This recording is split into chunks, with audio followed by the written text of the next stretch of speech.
नमस्कार साथियों, कैसे हैं आप सभी। स्वागत है आप सभी का आपके अपने परिवार अपने YouTube channel Harish classes Bulandshahr में। जैसा कि आपको पता है कि कंटिन्यू हमारी एक सीरीज़ आ रही है और इस सीरीज़ के अंतर्गत हमने अभी ज्योग्राफी को अभी स्टार्ट किया है और ज्योग्राफी के लगभग कम से कम 22-23 भाग ऑलरेडी आ चुके हैं, जिसमें मैंने आपको भारत के भूगोल के अंतर्गत मैंने आपको भारत का सामान्य परिचय, भारत की भू आकृतिक संरचना, भारत की प्रमुख नदियां और इसके बाद जो चौथा चैप्टर जो अभी स्टार्ट किया गया है, चौथा टॉपिक, उसका नाम है भारत की प्रमुख जलवायु। और इस जलवायु के अंतर्गत आने वाला ये चौथा पार्ट है।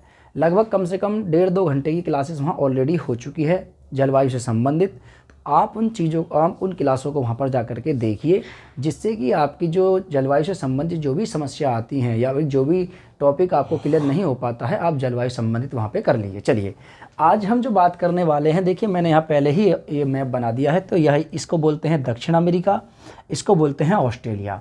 ऑस्ट्रेलिया महाद्वीप के अंतर्गत बहुत सारी चीज़ें आती हैं। आप कहोगे कि जी ये ऐसे कैसे बन गया। जब आप ग्लोब देखिए, ये पृथ्वी है, ये है पृथ्वी, देखिए ये है पृथ्वी और ये पृथ्वी है। देखो ये रही पृथ्वी और थोड़े गंदी हो रही है, ठीक है, ये पृथ्वी है। तो आप देखोगे, देखिए यहाँ पर ये है आपके दक्षिण अमेरिका, इसे साउथ अमेरिका बोलते हैं। जस्ट पृथ्वी को ऐसे घुमाओगे तो देखिए यहाँ पर इधर वाले क्षेत्र में आपको दिखाई देगा, यहाँ पे ऑस्ट्रेलिया, ये ऑस्ट्रेलिया है। और यहाँ से ऊपर आप जाओगे तो इंडोनेशिया, ठीक है, ये सब चीज़ आपको यहाँ दिखाई देंगी। फिलीपींस है, इंडोनेशिया है, ये दिखाई देंगी आपको यहाँ पे। तो यहाँ पर क्या है, ये जो आपको नीला नीला पूरा दिखाई दे रहा है, तो इसी को बोलते हैं प्रशांत महासागर। मैंने यहाँ लिखा नहीं है, अभी लिखूंगा मैं।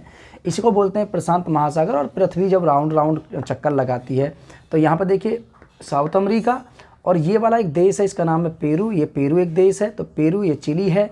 तो अभी यहाँ में बहुत सारे देश आएंगे, अभी देखना।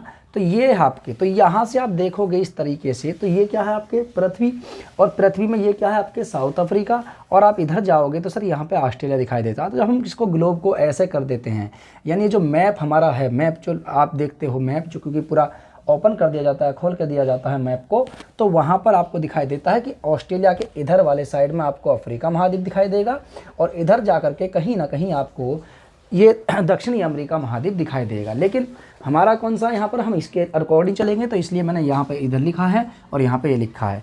आज जो हम समझेंगे, आप कहोगे जी आप ग्लोब की आवश्यकता क्यों पड़ गई। देखिए, इसको बोलते हैं प्रशांत महासागर, मध्य प्रशांत महासागर, ठीक है। सबसे बड़ा महासागर है ये विश्व का सबसे बड़ा महासागर, और हिंद महासागर सबसे छोटा महासागर, और ये सबसे बड़ा महासागर है। इसको ध्यान रखना, प्रशांत महासागर। यहाँ पर एक तट पड़ता है सर, इसको बोलते हैं, एक देश पड़ता है, यहाँ को बोलते हैं पेरू। पेरू एक देश है और इसका एक तटीय वाला भाग है। और यहाँ पर ये है आपके ऑस्ट्रेलिया, और ऑस्ट्रेलिया का ये वाला भाग कौन सा है सर, ये उत्तरी है, ये उत्तरी भाग है। और ये सर दक्षिणी भाग है। इधर देखेंगे तो उत्तरी भाग, दक्षिणी भाग, और ये वाला भाग है, इसको बोलते हैं पूर्वी भाग। क्या बोलते हैं सर, पूर्वी भाग। तो ये पूर्वी है ऑस्ट्रेलिया का, ये पेरू है, ये मध्य प्रशांत महासागर है। और इसके साथ साथ यहाँ पर आज जो हम पढ़ने वाले हैं वो है मानसून की उत्पत्ति का एल नीनो सिद्धांत। कौन सा है, मानसून की उत्पत्ति का एल नीनो सिद्धांत। चलिए, ठीक है, इसी से आप संबंध समझेंगे भारत की जलवायु कैसी कैसी नहीं है। तो मानसून की उत्पत्ति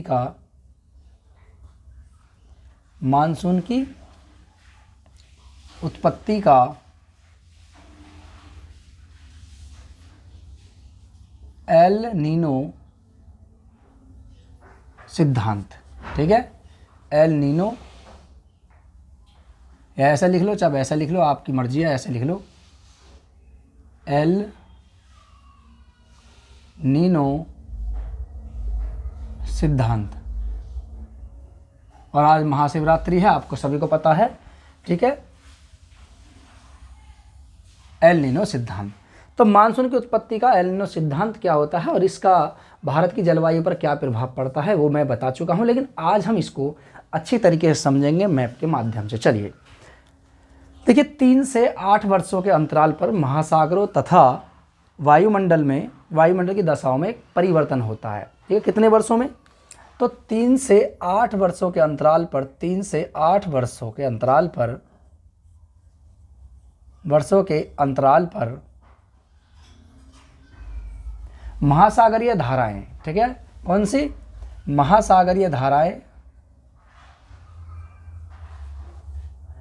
महासागरीय जल धाराओं, ठीक है, जल धाराओं और वायुमंडलीय दशाओं में परिवर्तन होता है,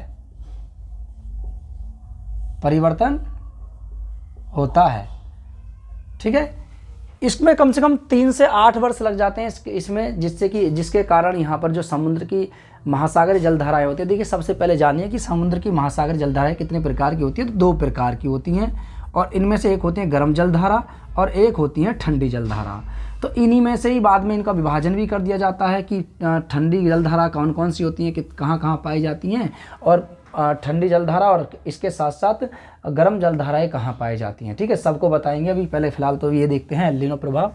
तो 3 से लेकर के 8 वर्षों के अंतराल पर महासागरीय जल और जलधाराओं और वायुमंडलीय दशाओं में परिवर्तन होता है। इसकी शुरुआत होती है प्रशांत महासागर से। कहाँ से होती है? इसकी शुरुआत प्रशांत महासागर से होती है। और प्रशांत महासागर में इसकी शुरुआत कहाँ से होती है? अगर हम बात करें तो इसकी शुरुआत होती है सर कहाँ से? इसकी शुरुआत होती है दक्षिणी अमेरिकी महाद्वीप के एक देश पेरू के तट से इसकी शुरुआत होती है, और यहीं से उठती है आपकी एक जलधारा। सामान्य तौर पर देखा जाए कि पेरू की एक जलधारा जो होती है एक ठंडी जलधारा होती है, लेकिन बाद में इसका टेम्परेचर बढ़ जाता है और यहाँ से गर्म जलधाराएं निकलती हैं, और उनका आगमन होता है ऑस्ट्रेलिया की ओर। ऑस्ट्रेलिया और इसके साथ साथ किसकी ओर? इंडोनेशिया की ओर, ठीक है। अभी बात करेंगे उसके बारे में। चलिए, तो इसकी शुरुआत कहाँ से होती है? इसकी शुरुआत होती है, ठीक है, कहाँ से? दक्षिणी अमेरिका। इसकी शुरुआत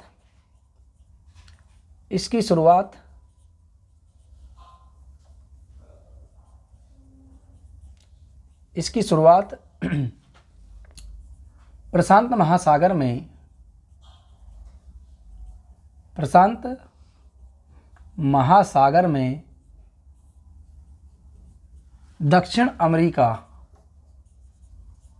दक्षिणी अमेरिका महाद्वीप के देश पेरू के तटीय भाग से होती है,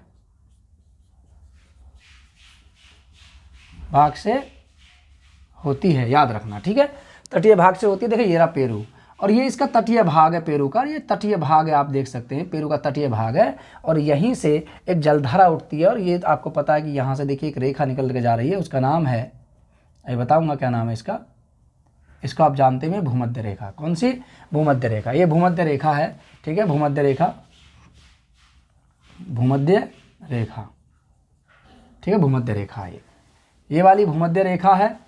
और यहाँ से आप देख सकते हैं पेरू के तटीय भाग से होती है, पेरू का तटीय इस भाग से कुछ जलधाराएं उठती हैं। क्या उठती हैं? जलधाराएं। कौन कौन सी जलधाराएं? देखिए यहाँ से जलधाराएं उठती हैं, और ये उत्तर की ओर यानी दक्षिणी अमेरिकी महाद्वीप से उत्तर की ओर प्रवाहित होती हैं, और ये कहाँ की ओर जाती हैं? विषुवत रेखा की ओर जाती हैं, और इस तरीके से जो उठती हैं फिर बाद में इनका मुड़ाव हो जाता है, ठीक है। और यहाँ से कुछ जलधाराएं इस तरीके से चलती हैं,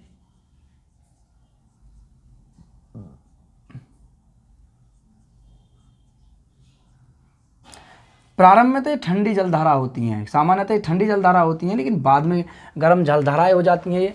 और इसी को कहा जाता है एल नीनो। अभी आपको एल नीनो बताएंगे इसी को क्या कहा जाए। उत्तरी अमेरिका से दूर ये उत्तर की ओर प्रवाहित होती हैं। कहाँ होती हैं? दक्षिणी अमेरिकी महाद्वीप से दूर ये उत्तर की ओर प्रवाहित होना शुरू कर देती हैं, और इधर वाले क्षेत्र में यहाँ तक भी आती हैं, और ये इंडोनेशिया यानी ये मैंने यहाँ पर बनाया है, तो इसका मतलब ये आगे तक भी निकलती हैं। कहाँ तक? इस तरीके से भाई देखो विषुवत रेखा की तरफ जाएंगी ये जलधाराएं होती हैं, और इनको एक नाम दिया गया है, इसका नाम है हम्बोल्ट की जलधारा या पेरू की ठंडी जलधारा, हम्बोल्ट, ठीक है। इन्हें क्या नाम दिया गया है? इन्हें नाम दिया गया है हम्बोल्ट। क्या दिया गया है? हम्बोल्ट धारा या पेरू की ठंडी जलधारा, ठीक है, हम्बोल्ट धारा या पेरू की ठंडी जलधारा।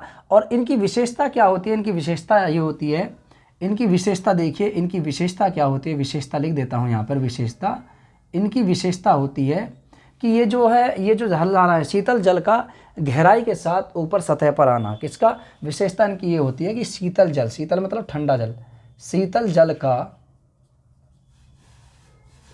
गहराई के साथ ऊपर आना, ऊपर आना। इनकी खास तौर पर विशेषता ये होती है कि ये जो शीतल जल की धारा होती है, यह गहराई के साथ ऊपर आती है और इस धारा को हम्बोल्ट की जल धारा या इसे ठंडी जल धारा कहते हैं। और एल नीनो प्रभाव इसी से संबंधित होता है। एल नीनो का शाब्दिक अर्थ क्या होता है? देखिए, एल नीनो का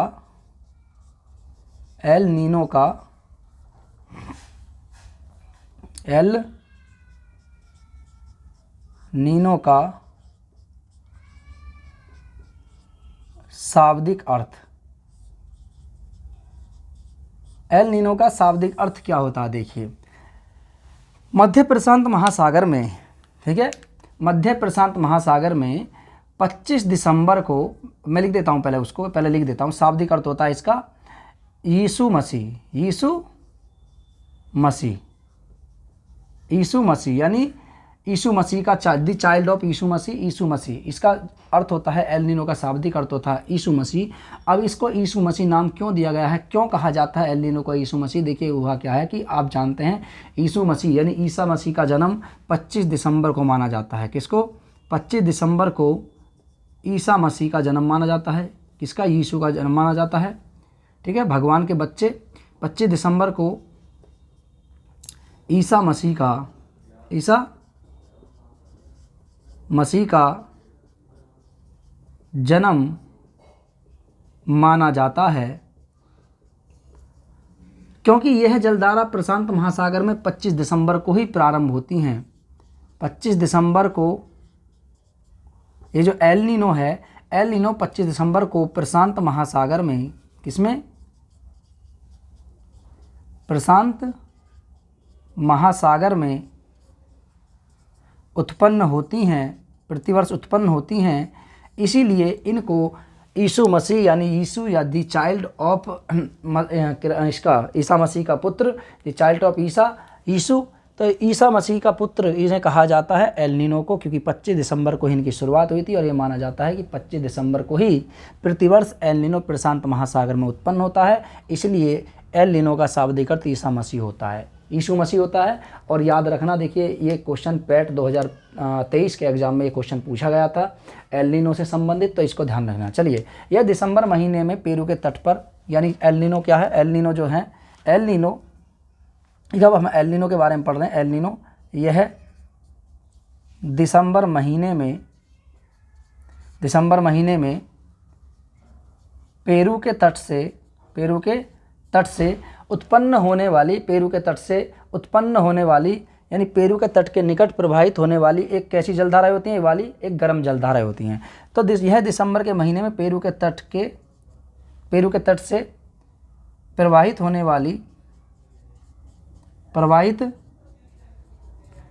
वाली गर्म जलधाराएं होती हैं, गर्म जलधाराएं होती हैं। देखिए, अब आप कहोगे जी यहाँ पे तो ठंडी लिख रखा आपने, गर्म कैसे? देखिए, प्रारंभ में ये ठंडी होती हैं, लेकिन बाद में क्या होता है, ये गर्म हो जाती हैं।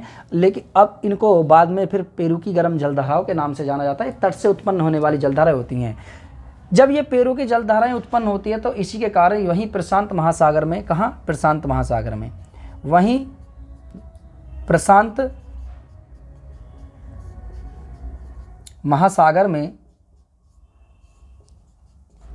महासागर में, अब प्रशांत महासागर कौन सा? प्रशांत महासागर में, जब प्रशांत महासागर में इंडोनेशिया तथा पूर्वी ऑस्ट्रेलिया, कौन सा?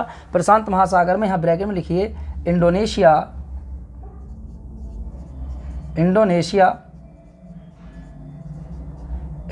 तथा पूर्वी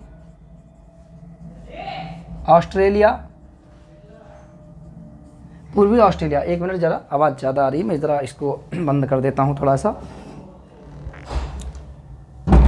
पूर्वी ऑस्ट्रेलिया, ठीक है, ये सही है। यहाँ पे अब दिख रहा होगा, कोई दिक्कत तो नहीं है, वैसे समझ तो रहा होगा, ठीक है जी। वहीं प्रशांत महासागर में इंडोनेशिया तथा पूर्वी ऑस्ट्रेलिया, ठीक है, जलधाराएं गर्म तथा गहरी होती हैं। कैसी होती हैं? जलधाराएं ऑस्ट्रेलिया सागर में जलधाराएं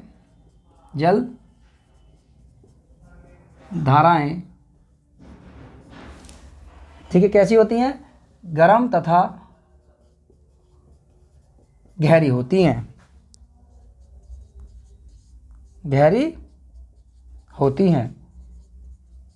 ठीक है, ये गहरी होती हैं।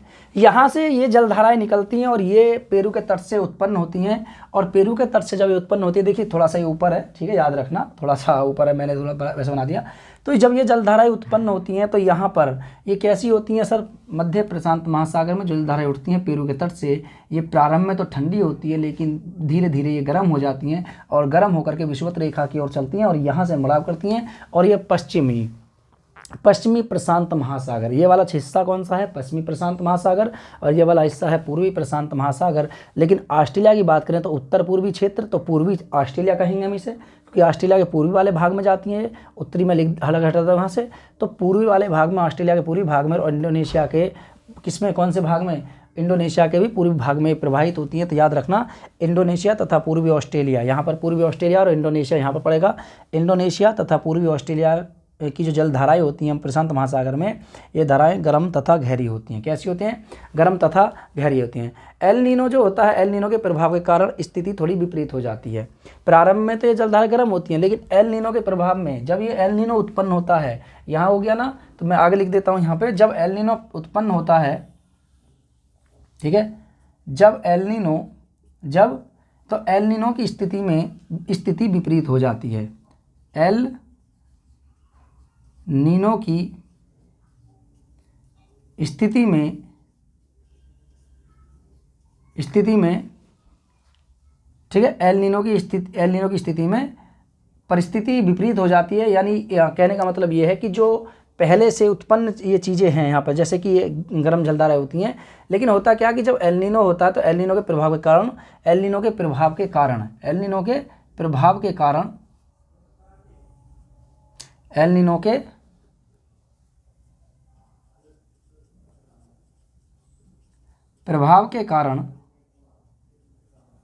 स्थिति विपरीत हो जाती है।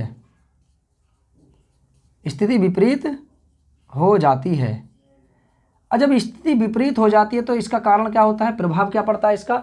स्थिति विपरीत हो जाती है तो वहीं पेरू के तट पर, इसके कारण पेरू के तट पर बहुत अधिक मात्रा में वर्षा होती है।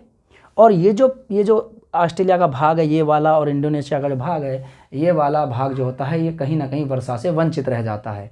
तो यहाँ पर ये ज़्यादा जलधाराएं होती है, गर्म होती हैं, गर्म होकर के ऊपर उठेंगी, सतह की तरफ चलेंगी, और पेरू के तट पर बहुत अधिक मात्रा में झमाझम तरीके से वर्षा करना शुरू कर देती हैं। जैसे अगर हम बात करें, देखिए ये आपके कहाँ है, देखिए तो यहाँ पे एक बल लगता है, जिसे कोरोनिलिस बल बोलते हैं। यहाँ है पेरू का तट, और पेरू का तट पे यहाँ से ये जब उठना शुरू कर देती हैं यहाँ पे, तो आप देखते हैं कि यहाँ पर जाती हैं, यहाँ पर जाएंगी तो देखिए ये रहा इंडोनेशिया, ये पूरा भाग है इंडोनेशिया वाला, इधर वाला, ठीक है। तो ये मलेशिया है, इंडोनेशिया यहाँ पे।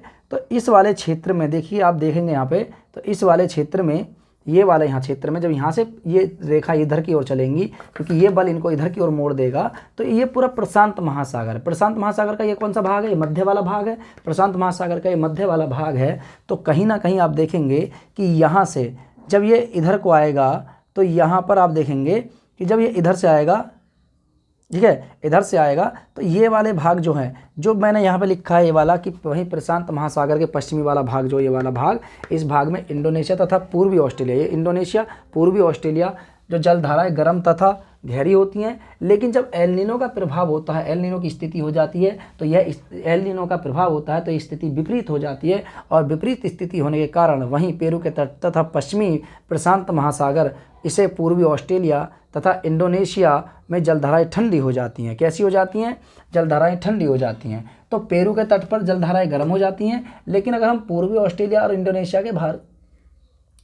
की बात करें तो इंडोनेशिया में स्थिति विपरीत हो जाएगी। और विपरीत कैसी होगी कि यहाँ पर ये जलधाराएं ठंडी हो जाएंगी। अब ठंडी हो जाएंगी तो सीधी सीधी पता है कि जो चीज़ें गर्म होती हैं वो चीज़ें हल्की हो जाती हैं, हल्की होंगी तो सतह की तरफ जाएंगी। लेकिन यहाँ पर स्थिति विपरीत हो जाती है और विपरीत होने के कारण यहाँ पर जलधाराएं ठंडी हो जाएंगी। और ठंडी होने के कारण यहाँ पर स्थिति क्या होती है कि यह क्षेत्र सूखा रह जाता है, यह क्षेत्र सूखा रह जाता है। और इसी के कारण भारत में बहुत कम मानसून आता है। यह मानसून की उत्पत्ति भारत में नहीं करता, ध्यान रखना। और इसके कारण भारत के कुछ क्षेत्र भी सूखे से ग्रसित हो जाते हैं। ठीक है, समझ में आया होगा यहाँ तक। चलिए, इसलिए ये ग्लोब है, याद रखना। और ये मेरे पास ही रखा है ऑलरेडी, इसको आपको मानसून वगैरह समझाने के लिए रखा था मैंने यहाँ पे। अभी बहुत सारी चीज़ें हैं, अभी आपको जब वर्ल्ड ज्योग्राफी पढ़ोगे तब भी आपकी बहुत सारी चीज़ें क्लियर हो जाएंगी। तो एल नीनो के प्रभाव के कारण स्थिति विपरीत हो जाती है। वहीं पेरू का तट, किसके तट? पेरू के तट, पेरू के तट पर, पेरू के तट एवं, ठीक है, पेरू के तट एवं प्रशांत महासागर, कौन सा? पेरू के तट पर जल गर्म हो जाता है। पेरू के तट पर जल गर्म हो जाता है। ठीक है, यहाँ पर क्या होता है? यहाँ पर जल गर्म हो जाता है। वहीं ऑस्ट्रेलिया का पूर्वी भाग, कौन सा? पूर्वी ऑस्ट्रेलिया, ये पूर्वी ऑस्ट्रेलिया है, मैं लिख देता हूँ पूर्वी ऑस्ट्रेलिया। और यहाँ इंडोनेशिया। यहाँ पर क्या होता है? यहाँ पर जल ठंडा हो जाता है। कैसा हो जाता है? जल ठंडा हो जाता है। यहाँ पर तटीय वाले भाग में जल ठंडा हो जाता है, ठंडा हो जाता है, ठंडा हो जाता है। जब यहाँ पर ठंडा हो जाता है तो इसके कारण पेरू के तट पर बहुत अधिक मात्रा में वर्षा होती है, अधिक वर्षा होती है। यहाँ पर अधिक वर्षा होती है। वहीं ये वाला भाग जो होता है, ये वाला, दोनों ये जो क्षेत्र होते हैं ऑस्ट्रेलिया का, ये वाला भाग, तो ऑस्ट्रेलिया का ये वाला क्षेत्र ये सूखा पड़ता है, इसमें सूखा रह जाता है और ये भी सूखा रह जाता है। वहीं कुछ ये एल नीनो के प्रभाव के कारण कुछ जलधाराएं इधर को भी चली आती हैं। और यहाँ पे जाकर आप देखोगे तो इधर हिंद महासागर है। यहाँ देखिए ये रहा पूरा, यहाँ पे आप देखिए ये क्या है? ये ऑस्ट्रेलिया। यहाँ पर तो जलधाराएं कुछ ऐसे निकल करके आएंगी। और जब इन्होंने इंडियन ओशन में प्रवेश किया तो इंडियन ओशन में पूरी तरीके से नहीं आ पाती हैं। और इस कारण ये जो क्षेत्र है, इसका कुछ वाला क्षेत्र, यहाँ पर जलवायु पर इसका प्रभाव ज़्यादा नहीं पड़ता है। और इस कारण यहाँ पे कभी कभी सूखे की स्थिति भी उत्पन्न हो जाती है।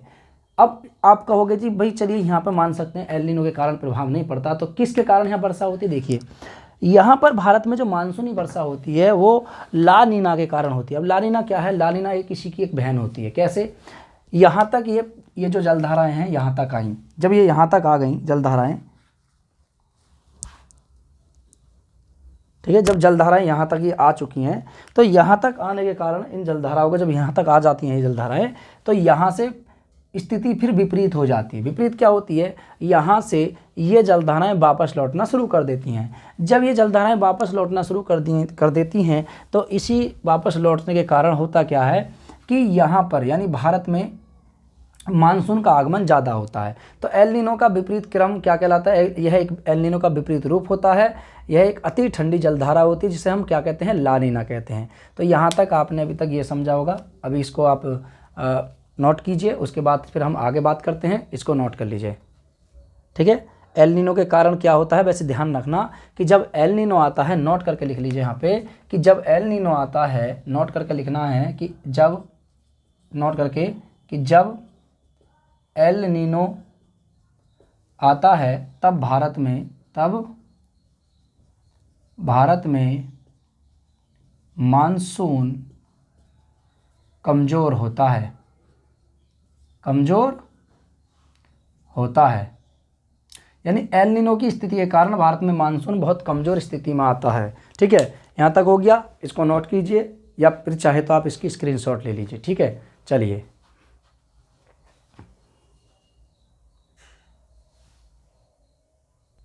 चलिए यहाँ तक हो गया ना।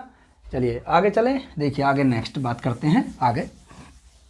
अभी हमने समझा एल नीनो को, अब समझते हैं ला नीना। ला नीना क्या होता है, देखिए इसको मैं यूं ही रहने दूंगा, बस आपको जस्ट केवल इसमें समझना है थोड़ा सा, और ये इम्पोर्टेंट है, पूछ लिया जाता है एग्ज़ाम में, काफ़ी बार एग्ज़ाम में पूछा गया है। और जिस तरीके से आजकल आपके पेपर बन रहे हैं और एग्ज़ाम करा रहे हैं, कंडक्ट सरकार के द्वारा एग्ज़ाम कराए जा रहे हैं, तो आपको लगता यही है कि भाई सब कुछ पढ़ना चाहिए हमें, ठीक है। चलिए ला नीना, अब देखते हैं ला नीना। ला नीना क्या होता है, ला नीना,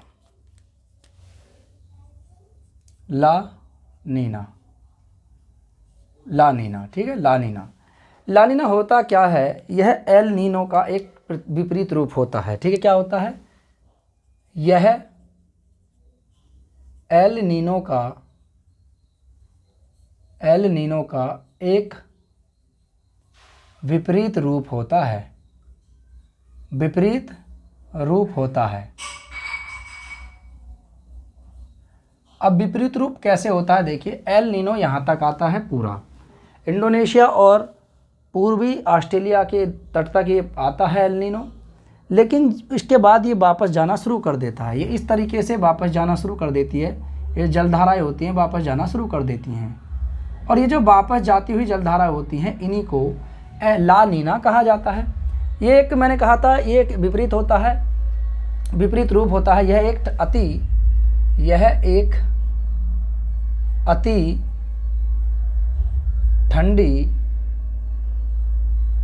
ठंडी जलधारा होती है, जलधारा होती है।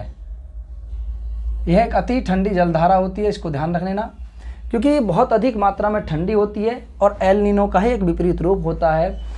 प्रशांत महासागर में चलने वाली एक ठंडी जलधारा को ला नीना कहा जाता है, जो एल नीनो का ही एक विपरीत रूप होता है। यह प्रतिसागरीय क्या होता है, एक प्रतिसागरीय धारा होती है। यह तब उत्पन्न होती है, यह प्रतिसागरीय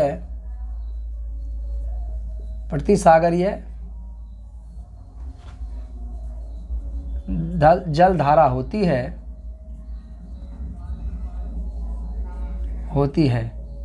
यह उत्पन्न कब होती है, यह तब उत्पन्न होती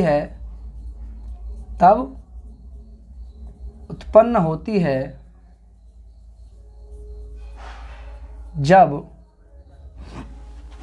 जब पूर्वी प्रशांत महासागर में एल नीनो का प्रभाव समाप्त हो जाता है। जब एल नीनो का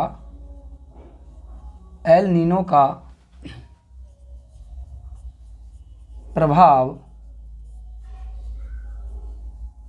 समाप्त हो जाता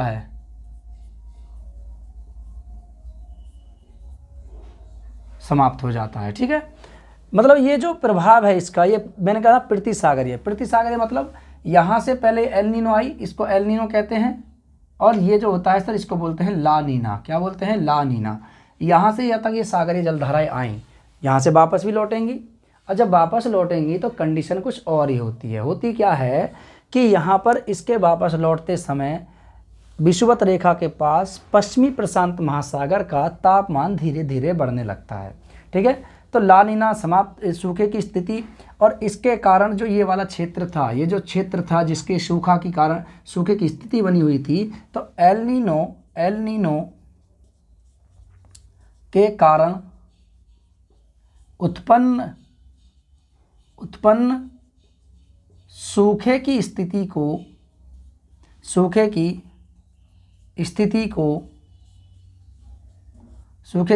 को ला नीना समाप्त कर देती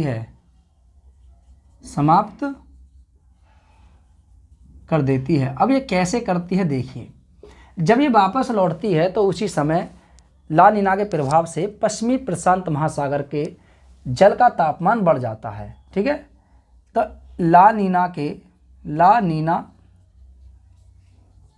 के प्रभाव से, किसके, यानी ला नीना के प्रभाव से पश्चिमी प्रशांत महासागर यानी इस वाले क्षेत्र का, तो इसे बोलते हैं पश्चिमी प्रशांत। तो पश्चिमी प्रशांत महासागर के जल का तापमान बढ़ जाता है, यानी बढ़ने लगता है। जब ये तापमान बढ़ने लगता है धीरे धीरे, तो यहाँ पर वाष्पीकरण की प्रक्रिया उत्पन्न हो जाती है। यानी जब तापमान बढ़ेगा किसी जल का, तो वहाँ वाष्पीकरण की प्रक्रिया उत्पन्न हो जाएगी। जब वाष्पीकरण की प्रक्रिया उत्पन्न हो जाती है, तो पश्चिमी प्रशांत महासागर के तटीय क्षेत्र कौन सा? ऑस्ट्रेलिया, इंडोनेशिया में जो सूखे की स्थिति होती है वो स्थिति समाप्त हो जाती है और इस क्षेत्र में ला नीना के कारण अधिक मात्रा में वर्षा होती है। बस जस्ट विपरीत यही है कि एल नीनो के कारण यहाँ वर्षा होगी तो ला नीना के कारण यहाँ वर्षा होगी। तो याद रखना, जब परिस्थिति उल्टी हो जाती है तो ला नीना के प्रभाव से पश्चिमी प्रशांत महासागर के जल का तापमान बढ़ जाता है, जिससे वाष्पीकरण तेजी से होता है और इंडोनेशिया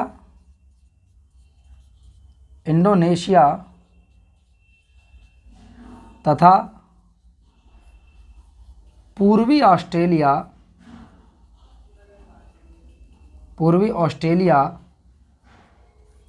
में वर्षा होना शुरू हो जाती है, अधिक वर्षा होना शुरू हो जाती है।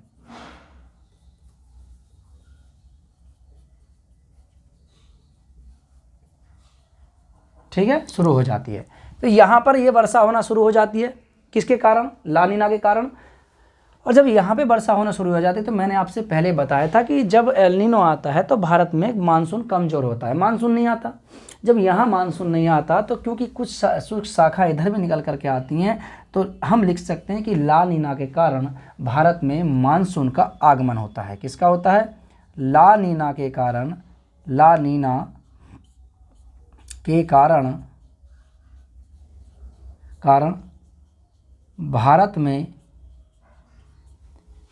भारत में मानसून का आगमन हो जाता है,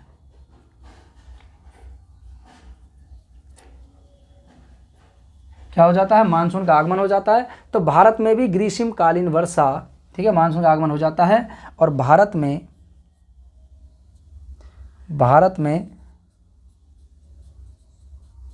ग्रीष्मकालीन मतलब गर्मियों की ग्रीष्मकालीन वर्षा होती है।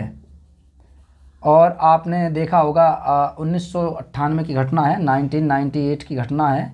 1998 में 3 देश, जिसमें से एक भारत भी था, भारत, बांग्लादेश और इसके साथ साथ चीन।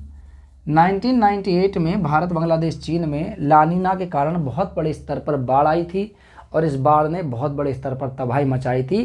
तो याद रखना, ला नीना के कारण बहुत अधिक मात्रा में भारत में वर्षा होती है।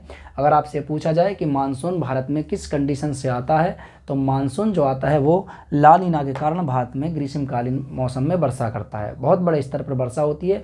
जो सूखे की स्थिति एल नीनो ने उत्पन्न की थी, वह उसी सूखे की स्थिति को ला नीना समाप्त कर देता है और इसके कारण इंडोनेशिया यानी विषुवत रेखीय वाले क्षेत्र में वर्षा होती है। इसके साथ साथ पूर्वी ऑस्ट्रेलिया वाले क्षेत्र में वर्षा होती है, क्योंकि हम अगर बात करें तो हमारी जो स्थिति है, भारत की जो स्थिति है, वो विषुवत रेखा से 876 किलोमीटर ऊपर है केवल और केवल।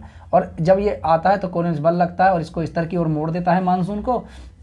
और वहीं पर देखिए, यहाँ पर तो आप देख सकते हैं भारत की कंडीशन, ये देखिए इधर देख सकते हैं, ये भारत है। तो हम विषुवत रेखा से कितना दूर है, देखिए आप देख सकते हैं विषुवत रेखा से कितना दूर है, हम देखिए 876 किलोमीटर ऊपर है। तो यहाँ से जब ये मानसून इस तरीके से प्रवेश करता है तो कहीं ना कहीं आप देख सकते हैं कि ये यहाँ पर एक बल लगता है और इस बल के कारण यहाँ से इसको मोड़ देता है और भारत में यानी मानसून यहाँ प्रवेश करता है। और ग्रीष्मकालीन में आपको पता है 1 जून को मानसून प्रवेश कर जाता है केरल वाले तट में। लेकिन उससे पहले मानसून 25 से 28 मई के बीच में अंडमान निकोबार द्वीप समूह में प्रवेश कर जाता है। ठीक है, तो याद रखना, क्योंकि अंडमान निकोबार द्वीप समूह हमारा ही हिस्सा है, तो यहाँ से प्रवेश करेगा और उसके बाद 1 जून को यहाँ, 5 जून को यहाँ जाएगा, 10 जून को मुंबई वाले क्षेत्र में, 15 जून को गुजरात वाले क्षेत्र में, 1 जुलाई को राजस्थान वाले, गुजरात वाले क्षेत्र से राजस्थान निकल जाएगा और फिर उसके बाद पंजाब वाले क्षेत्र की तरफ ये फैल जाएगा। ठीक है, चलिए, तो 1 जुलाई को ही पहुंच जाता है ये। और हमारे पास जो उत्तर भारत की बात करें, यानी उत्तर भारत वाले क्षेत्र में और उत्तर भारत में उत्तर प्रदेश वाले क्षेत्र में 15 जून को पहुंचता है। ठीक है, चलिए अब इसके बारे में हम बात करेंगे, मानसून की आगमन कैसे होता है। तो ये था लानीना और एलनीना। आई होप कि आज क्लास में आपको ये एलनीना और लानीना समझ में आया होगा। ठीक है, चलिए देखिए फिर से एक बार देख लीजिए, यह एलनीनो का विपरीत रूप होता है, क्योंकि विपरीत धारा बहती है, ठंडी जलधारा होती है। यह पृथ्वी सागरीय जलधारा होती है, यह पृथ्वी सागरीय जलधारा होती है। जब एलनीनो समाप्त हो जाता है तब इसकी उत्पत्ति होती है। एलनीनो के प्रभाव के कारण जो सूखे की उत्पन्न होती है इस वाले क्षेत्रों में, उसको ये समाप्त कर देता है और इसके कारण जब ये वापस लौटती जाती है तो यहाँ पर पश्चिमी प्रशांत महासागर के जल का तापमान बढ़ जाता है और जब तापमान बढ़ जाता है यहाँ का, तो इसके कारण वाष्पीकरण की प्रक्रिया तेज हो जाती है और वाष्पीकरण के कारण यहाँ से उठने वाली जो मानसून होता है वो इस क्षेत्रों में वर्षा करना शुरू कर देता है और यहाँ पर बहुत अधिक मात्रा में वर्षा होती है, जबकि यहाँ पर सूखा पड़ती है लानीना के कारण। और इसी के कारण भारत में प्रवेश करता है मानसून, और मानसून यहाँ भारत में बहुत अधिक मात्रा में वर्षा कर देता है। 1998 में भारत, बांग्लादेश, चीन में इसी के कारण, लानीना के कारण ही वर्षा हुई थी और बाढ़ आई थी, और बाढ़ बहुत बड़े स्तर पर आई, तबाही मचाई थी इसने। ठीक है, चलिए आई होप यहाँ तक आपको समझ में आया होगा। ठीक है, चलिए इसको नोट कर लीजिए, मैं हट जाता हूँ, स्क्रीनशॉट ले लीजिए।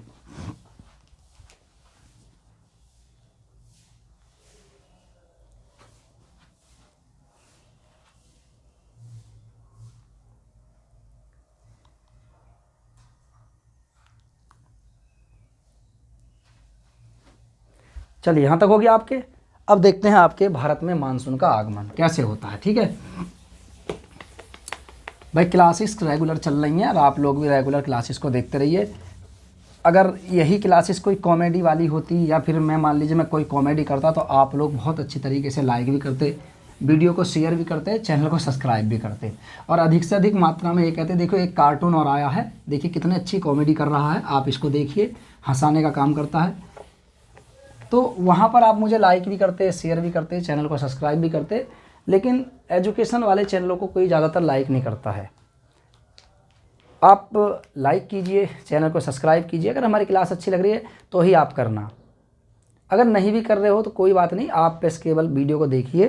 देखिए हमारी वीडियो में कोई पर्पज़ ऐसा नहीं है कि हम किसी चीज़ को लेकर के कोई वॉयलेंस फैलाएं या फिर किसी चीज़ को लेकर कोई, हमारा काम है जानकारी देना, और समय समय पर हम आपको क्लासेस भी करा रहे हैं और यहाँ पर कुछ बातें भी बता रहे हैं और उससे संबंधित।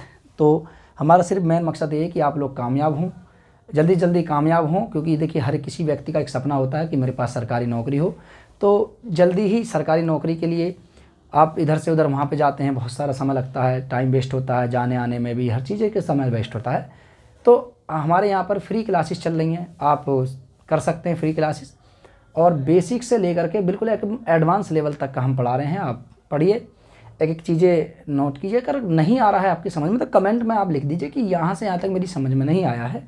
निश्चित ही मैं आपको उस क्लास में, अगली क्लास में, कमेंट को देख करके अगली क्लास में मैं आपको वहाँ पर डाउट क्लियर कर दूँगा आपका, और अगली दिन क्लास वहीं से स्टार्ट होगी जब आपको पूरा टॉपिक पीछे का क्लियर कर दिया जाएगा, तब आपकी चीज़ों को आगे लेकर के हम चलेंगे।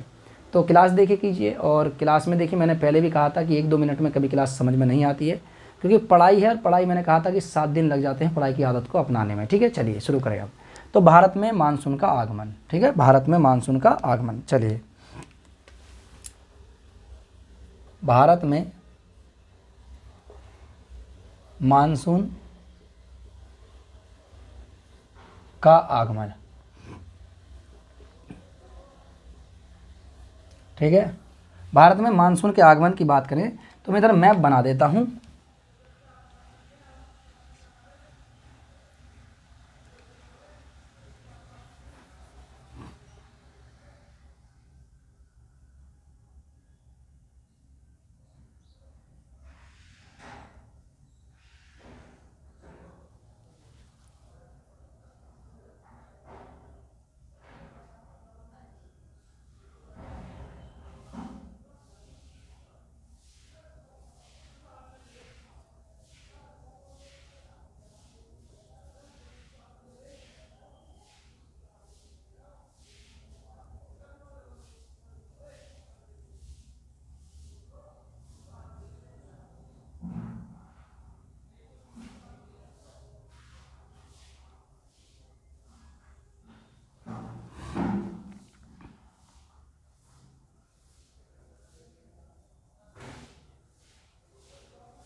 ठीक है, ये रहा।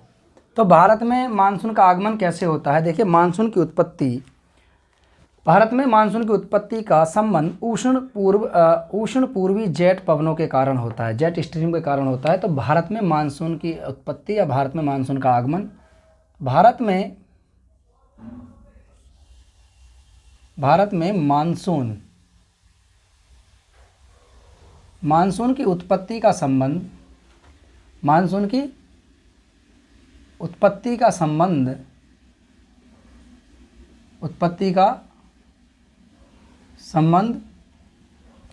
उष्ण पूर्वी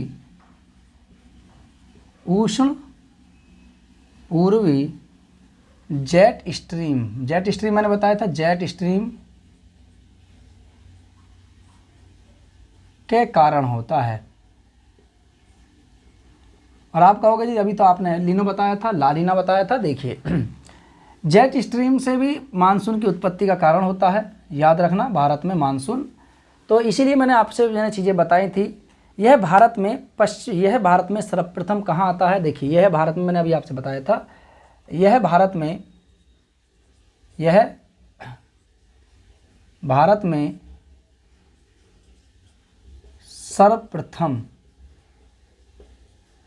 में सर्वप्रथम अंडमान निकोबार द्वीप समूह में प्रवेश करता है। कहाँ प्रवेश करता है? अंडमान निकोबार द्वीप समूह में। और ये अंडमान निकोबार द्वीप समूह है, ये वाला हिस्सा आप देख सकते हैं। और ये जो अंडमान निकोबार द्वीप समूह वाला हिस्सा है,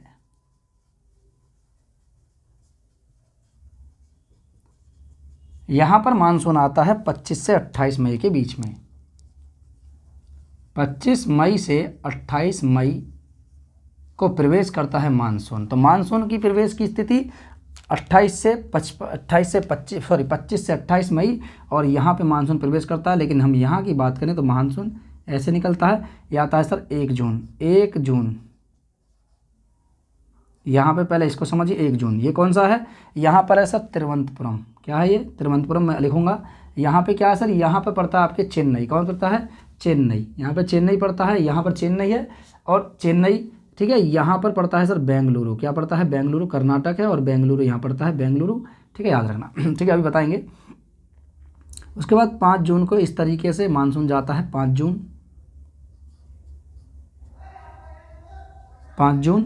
ठीक है, 5 जून। और देखिए 10 जून को यहाँ से मानसून इस तरीके से प्रवेश करता है। 10 जून को तो इस तरीके से प्रवेश करता है मानसून, और 10 जून को, ठीक है, ये मानसून है। तो ये 10 जून,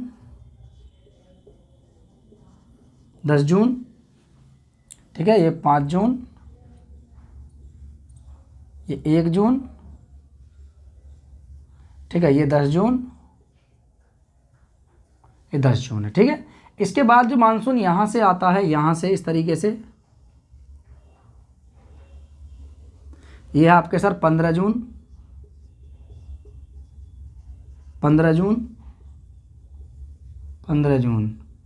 ये मानसून है।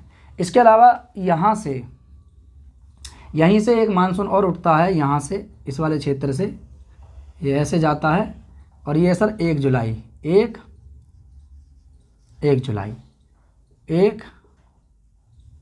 जुलाई, और एक यहाँ पर ऐसा आता है, इसको तो आप देख सकते हैं, ये है 15 जुलाई,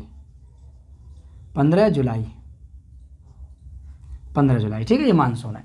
ये मानसून की भारत में स्थिति है। और इसके अलावा इधर से भी मानसून प्रवेश करता है, यहाँ से इस तरीके से ऐसे और ऐसे निकल जाता है।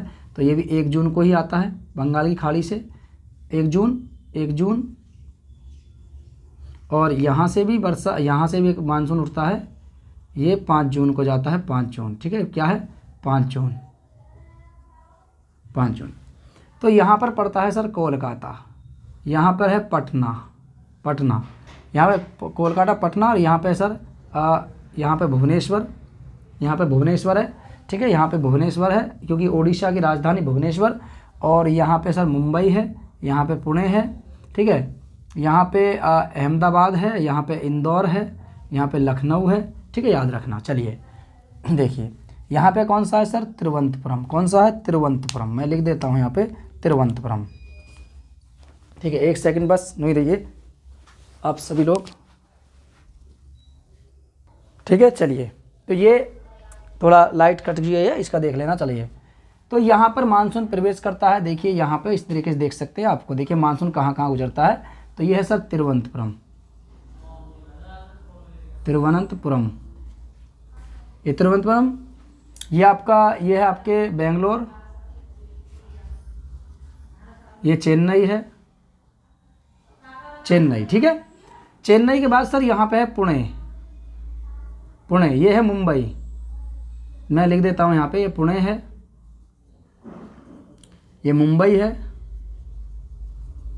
ये सर भुवनेश्वर है, भुवनेश्वर। ये सर कोलकाता है, कोलकाता। ये इंदौर है, ये आपके सर अहमदाबाद, ठीक है, अहमदाबाद गुजरात, अहमदाबाद।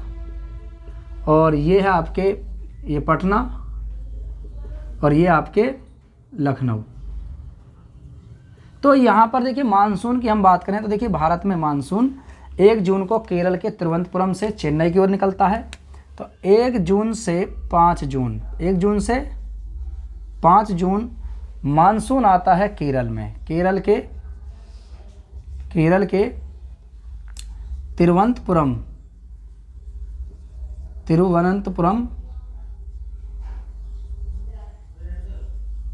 तिरुवनंतपुरम, ठीक है, बेंगलोर, बंगलौर व चेन्नई, चेन्नई, ठीक है, चेन्नई, चेन्नई में आता है मानसून सबसे पहले। और 5 जून से 10 जून के मध्य, ठीक है, 5 से 10 जून में मानसून आता है आपके मुंबई, कोलकाता, मुंबई, कोलकाता। और इसके आसपास कहाँ कहाँ से निकलता है मैंने यहाँ लिख दिया आपको, देखिए, ठीक है। यहाँ पे आप इस वाले मैप को आप देखना है और मानसून इस तरीके से यहाँ पे बनाना है, ठीक है। उसके बाद सर 10 से 15 जून, 10 से 15 जून मानसून कहाँ जाता है सर, ये मानसून आपके गुजरात, गुजरात में अहमदाबाद, अहमदाबाद, मध्य प्रदेश, मध्य प्रदेश यानी एमपी, ठीक है, एमपी। और इसके साथ साथ यूपी, लखनऊ, लखनऊ वाले क्षेत्र से मानसून होकर के गुजरता है। 1 जुलाई को राजस्थान वाले क्षेत्र में प्रवेश करता है और 15 जुलाई को राजस्थान और इस वाले क्षेत्र से कच्छ की ओर से निकल जाता है। यह था भारत में मानसून का आगमन। मानसून के आगमन की बात करें, देखिए अब थोड़ा सा 1-2 पॉइंट और देख लेते हैं। भारत में सबसे अधिक वर्षा, भारत में सबसे अधिक वर्षा, सबसे अधिक वर्षा मौनीश्राम मेघालय में होती है, मौनीश्राम मेघालय। यहाँ 1200 सेंटीमीटर तक वर्षा होती है, याद रखना, प्रतिवर्ष औसतन वर्षा 1200 सेंटीमीटर। सबसे कम वर्षा लेह लद्दाख, सबसे कम लेह लद्दाख, लेह लद्दाख। और मौनीश्राम मेघालय में सबसे अधिक बारिश होने का कारण होता है कि वहाँ कीप के आकार की, कीपाकार पहाड़ियों का होना। जब कीपाकार पहाड़ियाँ होती हैं तो इस कारण भारत के मौनीश्राम मेघालय में सबसे अधिक वर्षा होती है, सबसे कम वर्षा लेह लद्दाख में होती है, याद रखना, ठीक है। चलिए उत्तर प्रदेश में आपको पता है मथुरा, सबसे कम वर्षा होती है। चलिए तो ये था आपके भारत का आगमन, मानसून का आगमन भारत वाले क्षेत्र में। इससे पहले हमने बहुत सारी चीज़ें पढ़ी। तो भारत में जो मानसून प्रवेश करता है वो 1 से लेकर 5 जून को, लेकिन उससे पहले 25 से लेकर के 28 मई अंडमान निकोबार द्वीप समूह में मानसून आ जाता है, ठीक है। चलिए आज की क्लास को हम यहीं समाप्त करेंगे, फिर मुलाकात होगी आपसे नेक्स्ट क्लास में। तब तक के लिए नमस्कार, जय हिंद और सभी के लिए जय भारत, नमस्ते।